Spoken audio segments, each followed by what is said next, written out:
She dragged a janitor onto the stage to humiliate him in front of millions. But what happened next would not only shatter her perfect image, it would expose a secret she had buried for over a decade and ignite a scandal the music industry was not prepared to survive. "You there, the man with the mop, come up here right now." The voice of Celeste Vale sliced through the grand interior of the Fox Theater in Atlanta like a blade wrapped in velvet, and within seconds 700 elegantly dressed guests turned in synchronized curiosity, while more than 3 million viewers watching the Voices of Light charity livestream leaned closer to their screens. At the back of the orchestra section, Daniel Hayes, 34 years old, stood frozen in his gray janitor's uniform, a cleaning cloth still tucked into his back pocket and faint streaks of polish drying on his sleeves, his fingers tightening instinctively around the wooden handle of his mop, as if it were the only stable object in a suddenly unstable world. "I'm sorry, ma'am," he began softly, but Celeste was already striding toward him in a gown of silver sequins that caught every beam of light, her smile polished and practiced, her eyes cool and appraising as she rested a manicured hand on his shoulder and guided, almost dragged, him toward the center of the stage, as though presenting a prop rather than a person. "Ladies and gentlemen," she announced, her voice honeyed for the audience and sharp beneath it. "Our hard-working staff member here was humming earlier during rehearsal, and I thought, why not let him share his little talent with all of us tonight?" A ripple of uncomfortable laughter traveled through the hall. Daniel felt the heat of the spotlights press against his skin and the heavier heat of public judgment settle on his chest. Yet what most of the audience did not know, what Celeste knew very well, was that Daniel Hayes had once stood under brighter lights than these. 6 years earlier, he had been a finalist on the national television competition Starbound Dreams, praised for a rare tenor range that stretched effortlessly into whistle register territory, a voice that critics had described as liquid fire. And on the night before the finale, when victory seemed within reach, he had received a call that changed everything. His wife, Mariah, had been rushed into emergency surgery after complications during childbirth. Daniel had left the show without explanation, without farewell performance, and without defending himself on social media. And the next morning, Celeste Vale, then a celebrated guest judge and already a Grammy-winning icon, had looked into the camera and declared, "If you don't respect opportunity, you don't deserve greatness." A sentence that followed him like a shadow and quietly closed every door in the industry. Mariah did not survive the week. Their son, Caleb, born prematurely with a congenital heart defect, did, but with mounting medical bills and a prognosis that included a surgery costing $82,000, insurance covering barely half. Blacklisted and labeled unreliable, Daniel took the only steady work he could find, cleaning theaters and concert halls across Atlanta, eventually landing at the Fox itself, where he worked early mornings and late nights while singing softly to Caleb, each evening in their small Marietta apartment, believing that even if the world never heard him again, his son would. Now Celeste Vale, radiant and untouchable beneath the chandeliers, gestured toward the band. "Let's make it interesting," she said lightly. "Play Sky Above Fire." The title alone drew murmurs from the audience. It was her signature anthem, famous for its climactic G6 whistle note that critics claimed no other artist in pop music could execute live with such clarity, a note that had earned her headlines, sponsorships, and a brand built on vocal superiority. Daniel's pulse hammered against his ribs. He knew that song intimately, not because he admired her, but because years ago he had studied it, dissected it, and recognized something the public never questioned. Celeste leaned closer, lowering her voice, forgetting, or perhaps not caring, that her microphone was still live. "Don't embarrass yourself," she whispered. The words echoed through the sound system and into every corner of the theater. A collective breath stalled mid-inhale. Daniel could feel 3 million pairs of unseen eyes pressing through the live stream. Feel the old accusation rising again. Quitter, ungrateful, weak. Yet beneath the humiliation, there flickered something steadier. Resolve. He placed the mop gently on the floor, removed the cleaning gloves from his hands one finger at a time, and stepped forward into the full blaze of the spotlight while the piano introduced the first haunting chords. Somewhere in a pediatric hospital across town, Caleb lay in a bed beneath fluorescent lights watching the broadcast on a tablet propped against his knees, believing that his father's voice was the strongest sound in the world. Celeste crossed her arms with theatrical patience, letting the audience savor the spectacle of contrast. Glittering superstar beside uniformed custodian. And as the melody began its ascent, Daniel closed his eyes not in fear, but in memory, remembering hospital corridors, the steady beep of heart monitors, the nights he had sung lullabies to stabilize his son's racing pulse, the promise he had made at Mariah's bedside that he would choose family over fame every time. He understood exactly what Celeste intended. A public failure reinforcing her narrative that those who walked away from opportunity deserved obscurity. But he also understood something she did not. He had already lost everything that could truly break him. The first lines left his mouth gently, unforced, resonant in a way that startled even the nearest stagehand. A few heads tilted, surprise flickering across skeptical faces, and Celeste's smile tightened just slightly as Daniel navigated the pre-chorus with clean phrasing and controlled breath, not showy, yet undeniably skilled. The air shifted. The climb approached, E5, G5, A5, and Daniel's posture remained relaxed, shoulders low, neck free of strain, each note placed precisely as if he were stepping across stones in a clear stream. In the front row, a music blogger lowered her program and leaned forward, sensing something unplanned unfolding. Celeste's jaw flexed.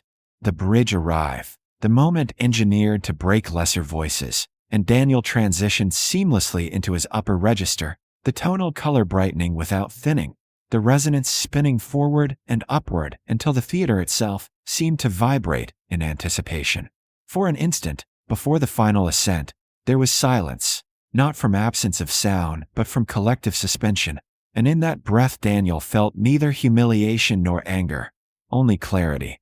He was not singing to challenge her, not singing to reclaim fame, but singing because truth does not tremble when it stands alone. Then he reached for the note that had defined Celeste Vale's legend. The note she had built her empire on was supposed to be unreachable, a glittering summit only Celeste Vale could stand upon. But when Daniel Hayes opened his mouth and let the sound rise, what followed did not tremble or splinter.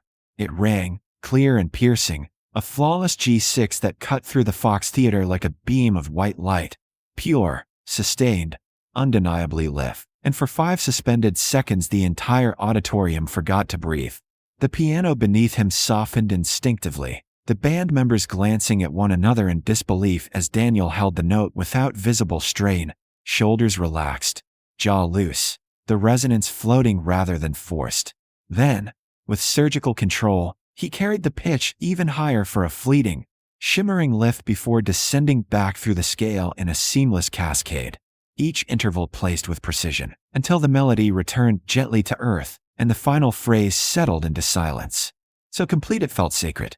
No backing track swelled to cover imperfections. No digital shimmer colored the tone. It was unmistakably human. A gasp erupted from somewhere in the balcony, followed by another, and then the stillness shattered into a thunder of applause so immediate and overwhelming that it rattled the chandeliers overhead. 700 people surged to their feet not out of politeness, but out of instinct, as if they had just witnessed something rare and irreversible. On the live stream, the comments scrolled faster than they could be read. Is this real? He's better than her. Turn off her mic next. Celeste Vale stood inches away from him, her smile frozen into something brittle, the practiced poise slipping for half a heartbeat before she forced a laugh into her microphone. Well, she said lightly, though her voice carried a sharp edge, I suppose our janitor has been practicing. The word hung in the air, possessive and diminishing, but it failed to reclaim control of the moment. Daniel did not bow, did not smirk, did not even look at her. Instead, he stepped back from the microphone as though the performance itself were explanation enough. Yet the shift in the room was not finished. From stage right, a man in a black headset hesitated, then walked into view. Miguel Alvarez, the theater's senior sound engineer, a quiet professional who had worked dozens of major tours and understood frequencies the way surgeons understand anatomy. He removed his headset slowly and addressed the audience without waiting for permission. I need to clarify something, Miguel said, his voice steady but unamplified until a stagehand handed him a microphone. Celeste's eyes snapped toward him in warning, but it was too late.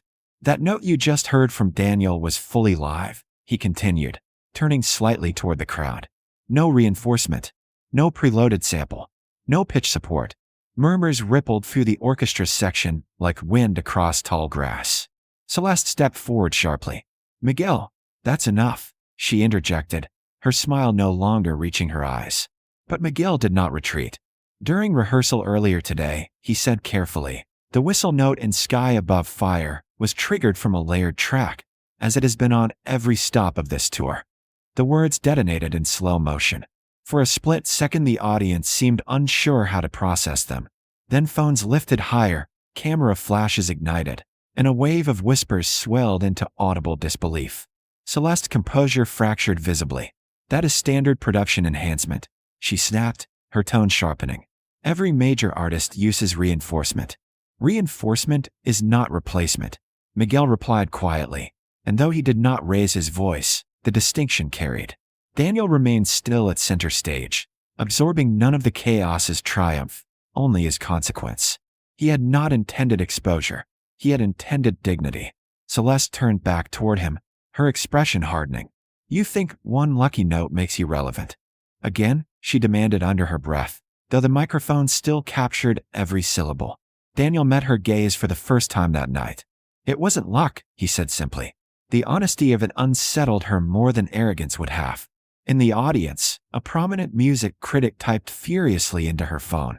A local news crew near the back began broadcasting live commentary, framing the unfolding scene as the moment a myth cracked.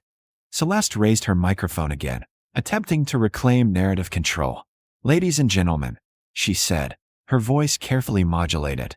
This evening is about raising funds for children with heart conditions. Let's not derail that mission with technical misunderstandings. The pivot was strategic, but it backfired. From the second row, a cardiologist who had helped organize the benefit stood abruptly. If it's about the children, he called out, then transparency matters. Applause followed. The livestream number spiked. Daniel felt his heart pounding, not from fear of performance, but from the weight of what might follow. He thought of Caleb in his hospital bed, of the surgery estimate folded inside a kitchen drawer, of the nights he had chosen anonymity over ambition, and he realized that whether he wanted it or not, this stage had become more than a stage. Celeste's manager appeared at the edge of the curtain, gesturing urgently, but she ignored him, anger overtaking calculation. Fine, she said, turning toward the pianist. Let's do it again. Fully acoustic. No tracks. The challenge was thrown not at Daniel, but at the room itself. The piano reset. Silence settled once more, tense and electric. Celeste began to sing. Her lower register was strong, disciplined, trained by years of studio refinement. The verses flowed smoothly enough to reassure a few loyal fans who clung to hope. But as the melody ascended toward the bridge, subtle strains surfaced.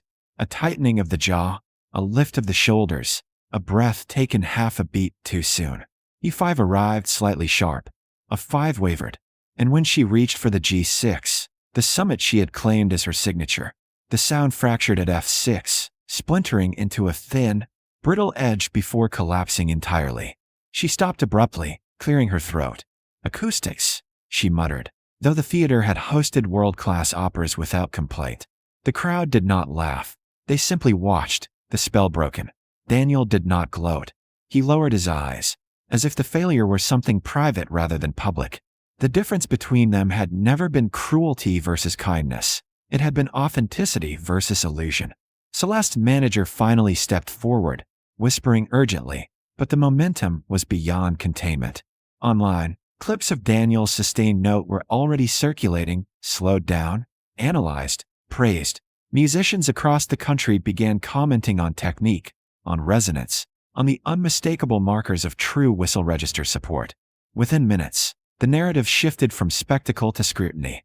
Celeste's brand had been built on vocal supremacy. Now comparison was inevitable. She stared at Daniel as though he had stolen something from her. But he had taken nothing. He had only revealed what was possible without deception. You've made your point, she said coldly. Daniel shook his head gently. I didn't come up here to make a point, he replied. You called me. The simplicity of the truth landed heavier than accusation. And as the applause rose again, not explosive this time, but steady and affirming. It became clear that this night would not fade quietly into charity headlines. It would echo far beyond the Fox Theater, beyond Atlanta, beyond one performance. Because a myth had been challenged not by ambition, but by a father who refused to sing smaller than he truly was. By sunrise the next morning, the clip had been viewed 43 million times, and what began as a charity gala spectacle had transformed into a reckoning that threatened to dismantle a career built over 15 carefully engineered years. Daniel Hayes did not wake to celebration. He woke to the shrill vibration of his phone rattling across the small wooden nightstand in his Marietta apartment, sunlight barely filtering through thin blinds. Caleb still asleep down the hall, with a faint oxygen monitor humming beside his bed. Notifications flooded the screen faster than he could open them. Interview requests, radio stations, independent producers, strangers calling him a hero, strangers calling him a fraud, and beneath it all a headline repeating across major outlets.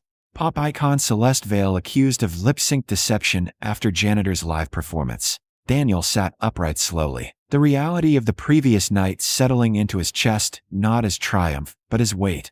He had not intended to ignite a scandal, yet. Truth once amplified does not lower its volume politely. At 9:17 a.m., a courier knocked at his door and handed him a sealed envelope stamped with the insignia of Vale Entertainment Group. Inside was a letter from Celeste's attorney, formal and surgical in tone, accusing Daniel of defamation, interference with contractual relationships, and intentional reputational harm, demanding a public retraction within 48 hours or face a civil suit seeking damages exceeding $10 million. $10 million. Daniel read the number twice, as though repetition might shrink it. Caleb stirred from the bedroom, shuffling into the living room in superhero pajamas, dark curls messy against his forehead. "Daddy," he asked softly. Daniel folded the letter before his son could see the figures printed in bold. "I'm here, champ." Caleb studied his face the way children do when they sense tremors adults try to hide. "Did you sing again?" Daniel nodded. "Yeah." "Did it make your chest hurt?" The question was not about stage fright. It was about the surgery they had been discussing for months, about the hospital corridors and whispered consultations. Daniel knelt so their eyes were level. "No," he said honestly. "It felt right." Caleb considered this, then smiled faintly. "When you sing, it makes mine hurt less." The simplicity struck deeper than applause ever could. By noon, Celeste appeared on a carefully lit morning show interview. Posture immaculate, voice controlled. She framed the incident as a misunderstanding blown out of proportion, describing standard industry enhancement techniques and suggesting Daniel had misinterpreted professional production elements. Her expression poised in wounded dignity.